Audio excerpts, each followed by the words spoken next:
Baik, Pak Kapoksi, terima Harusnya, kasih ya.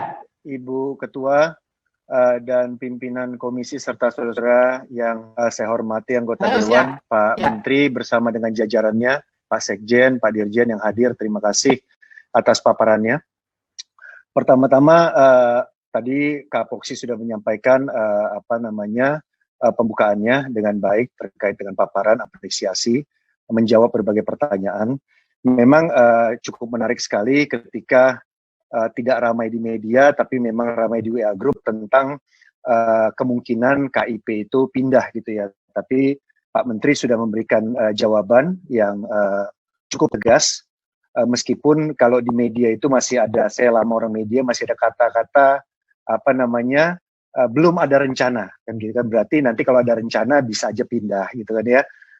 Sampai sekarang masih, nah itu kan berarti kan sampai saat ini masih, nanti tunggu nantilah gitu loh. Jadi saya hanya mau menegaskan bahwa PIP ini program Indonesia Pintar yang diberikan kepada SD, SMP, SMA, SMK ini kan bukan hanya sekedar bantuan sosial yang mungkin ya buat kementerian lain atau pihak lain itu mungkin hanya sekedar bantuan. Tapi untuk Kemendikbud dan Komisi 10 ini betul-betul untuk meningkatkan prestasi anak, bukan untuk justru dialokasikan untuk yang lain, misalnya beli sembako dan lain sebagainya. Sehingga buat saya pribadi, PIP, Program Indonesia Pintar dalam hal ini tentunya ini akan membantu ya untuk anak didik, apakah itu mendapatkan fasilitas sekolah dan lain sebagainya. Tentu saja Pak Menteri, saya harus menyampaikan juga bahwa PIP di DKI Jakarta, wabil khusus di Jakarta Timur di dapil saya, yang kantornya tidak jauh dari kantor Menteri, itu memang kurang populer. Ya, karena memang sosialisasi dari PIP saya lihat juga kurang mantap di DKI Jakarta. Selain itu, DKI Jakarta juga sudah punya KJP. Untuk Pak Menteri ketahui dan Pak Sekjen serta Pak Dirjen bahwa Pergub itu baru dikeluarkan 2018 bahwa penerima KJP bisa menerima PIP. Sebelumnya tidak bisa. Nah, ini pun juga setelah kita sosialisasikan di lapangan, ternyata banyak orang tua ataupun murid atau sekolah yang ketakutan. Kalau dia terima PIP, KJP-nya dihapus.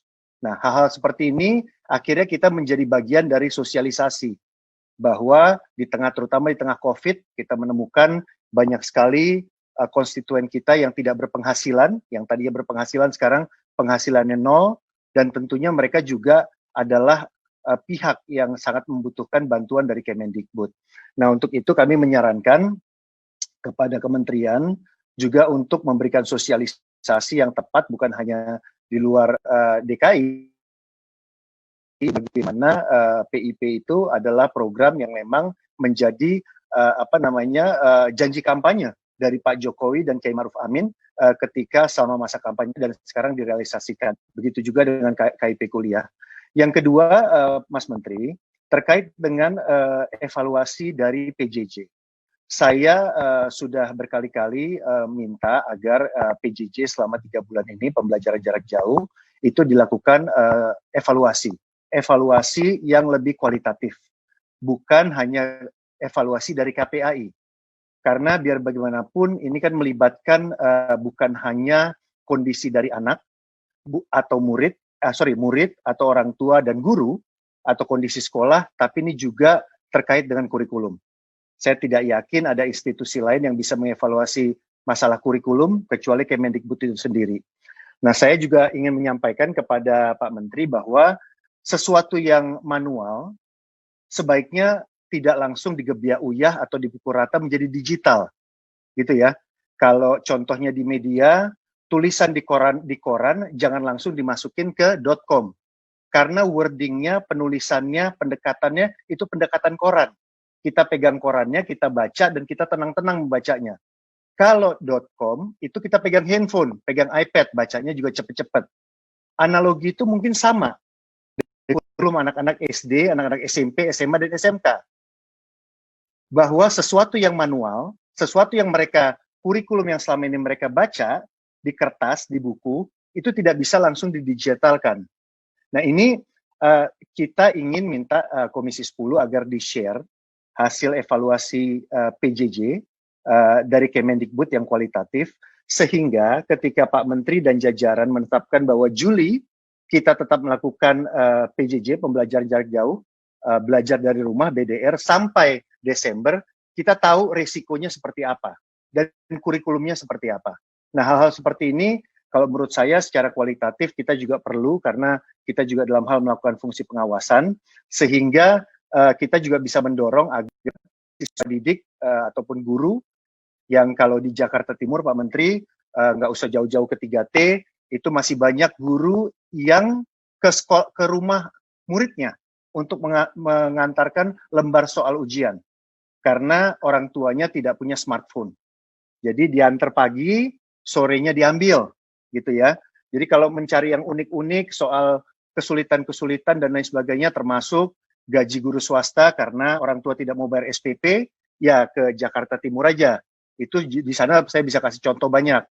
Yang tadinya gajinya 1,2 atau 800.000 karena tidak bayar SPP, sekarang tinggal 200.000 per bulan. Dari bulan Maret, April, Mei. Gitu ya. Jadi hal-hal seperti ini kalau menurut saya, sekali lagi, kami menunggu evaluasi PJJ internal, terutama dari sisi kurikulumnya, sehingga kami bisa mengukur efektivitas rencana tahun ajaran baru sampai bulan Desember. Dan saya pernah mengatakan juga, saya khawatir jangan-jangan kalau kita tidak ketemu vaksinnya, tidak ketemu obatnya, dan lain sebagainya, jangan-jangan PJJ ini akan berlanjut sampai bulan Mei 2021. Jadi kita ada satu angkatan yang komplit belajar PJJ-nya, tidak seperti yang sekarang. Nah, yang terakhir Pak Menteri, saya minta tolong betul terkait dengan UKT. UKT tadi Pak Menteri mengatakan sudah ada komitmen dari kesepakatan dari perguruan tinggi negeri, tapi kemarin saya itu Zoom meeting dengan lembaga eksekutif mahasiswa di kawasan Indonesia Tengah, itu bahkan yang dari Aceh juga hadir, Bandung ada, Bali, seluruh Kalimantan dan Sulawesi. Memang Pak Menteri, rektorat yang ada di Indonesia Tengah, meskipun itu bukan dapil saya, dan di berbagai tempat itu perlu dilakukan supervisi ketat. Karena memang tidak semua memberikan jawaban yang cukup memuaskan kepada adik-adik mahasiswa ini terkait dengan keringanan. By the way, mereka juga menolak untuk penundaan, karena penundaan itu hanya akan menumpuk hutang saja. Karena orang tuanya sudah tidak berpenghasilan dan tidak tahu kapan dampak ekonominya akan selesai terhadap rumah tangga mereka.